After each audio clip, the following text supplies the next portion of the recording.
මොරිටේනියාවේ විවාහයෙන් වෙන් වූ කාන්තාවන්ගේ වෙළඳපොළ. ඔව්, ඔබට ඇහුණ දේ නිවැරදි. මං කතා කරන්න යන්නේ එක්තරා රටක සංස්කෘතියක් ලෙස පවත්වාගෙන යන ඩිවෝස් වුමන් මාකට් එකක් ගැන. ඩිවෝස් වුමන් මාකට් කියනකොට අපිට දැනෙන්නේ කාන්තාවන්ට කරන අගෞරවයක් වගේ. මං කතාවට එන්න කලින් පුංචි දෙයක් කියන්න. විවාහයකින් වෙන් වූ එහෙමත් නැත්නම් විවාහ වී තනි වූ කාන්තාවන් TikTok, YouTube, Facebook වගේ සමාජ ජාලවල නිතරම දිස් වෙන වචනයක්. විවාහයෙන් වෙන්න ඕන නැතිනම් තනි වූ කාන්තාවන්ට නැවත ජීවිතය පටන් ගන්න අමාරුයි කියන මතය තමයි සමාජගත වී තියෙන්නේ. කෙසේ වෙතත් මේ ඇත්තටම ඔවුන්ගේ ජීවිතයට අපහාසයක්මද නැත්නම් ඔවුන්ගේ බලවත්ම පරිච්ඡේදයේ ආරම්භයට අවස්ථාවක්ද? මම මේකට බලවත්ම පරිච්ඡේදය කියලා හඳුන්වන්නේ බොහෝ කාන්තාවන්ගේ ජීවිතය වෙනස් කරන හැරවුම් ලක්ෂ්‍ය ලෙස තමයි මේ ගැන අධ්‍යයනයේදී මට පැහැදිලි වුණේ. ඔවුන් බොහෝ විට ව්‍යාපාර පටන් ගන්න පියෙක් නොමැතිවද දරුවන්ගේ අනාගතය හදන්න වගේම සමාජයේ වෙනසක් කරන්න පවා සමත් වී තියෙනවා. එහෙම බලද්දී වටිනාකමක් නැති නෙවෙයි ඔවුන් තමයි සබාවේ ශක්තිමත්ම ජනතාව. ඉතින් ජීවිතයේ එක් පරිච්ඡේදයක් අවසන් වුණා කියලා සියල්ල අවසන් කියන්න බෑ. ඒක නව ආරම්භයක් විය හැකියි. ඉතින් එහෙම කාන්තාවන්ට ගෞරවයත් ආදරයත් ආරක්ෂාවත් මේ මොරිටේනියාව කියන රටෙන් ලැබෙන බව ඔයා දන්නවද?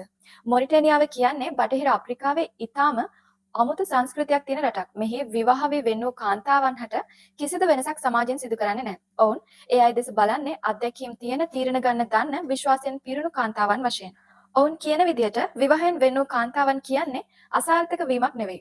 එය අලුත් ආරම්භයක ලකුණක් බවයි. මෙහි ඩිවෝස් වුමන් මාකට් කියන එක අපි හිතන විදිහට නෙවෙයි. මෙය වෙළඳපොළක් නන් නෙවෙයි. එය සමාජයේ හැඩගැසෙන ක්‍රමයක්. ඔවුන් ගෞරවයෙන් තනි වුණ කාන්තාවන් හට යලි විවාහ වීම සඳහා අවස්ථාවක් සලස්වන බවයි කියන්නේ. ඒ අයට මෙහිදී වටිනාකමක් හම්බෙනවා.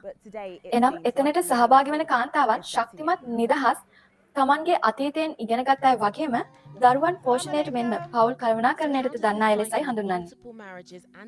ඒ තමයි මේ වෙළඳපොළේදී ඔවුන්ට තියෙන වටිනාකම. මේ කතාව කාන්තාවන්ට ලැබෙන සැලකිල්ල ගැන නව අදහසක්.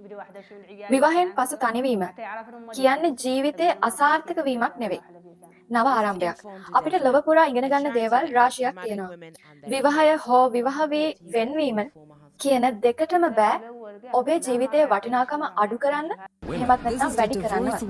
විවාහය යනු අපේ ජීවිතයේ අපිට මුහුණ දීමට සිදුවන එක් පරිච්ඡේදයක්. ඒ වගේම ඒ පරිච්ඡේදය පුද්ගලයාගෙන් පුද්ගලයාට වෙනස්. ඔබට මේ කතාව වටිනවා නම් ලයික් එකක් දාන්න, කමෙන්ට් එකක් දාන්න, ඔබේ අදහසත් අපිත් එක්ක බෙදා.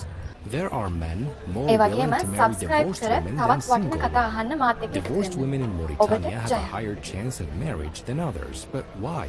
When a woman gets divorced, she receives many marriage offers. And then she marries someone. He may spend a long time, or he can live in a Asian woman. Because when a woman gets divorced, she becomes more desirable. What's the reason? The reason is because she gets more beautiful and more experienced.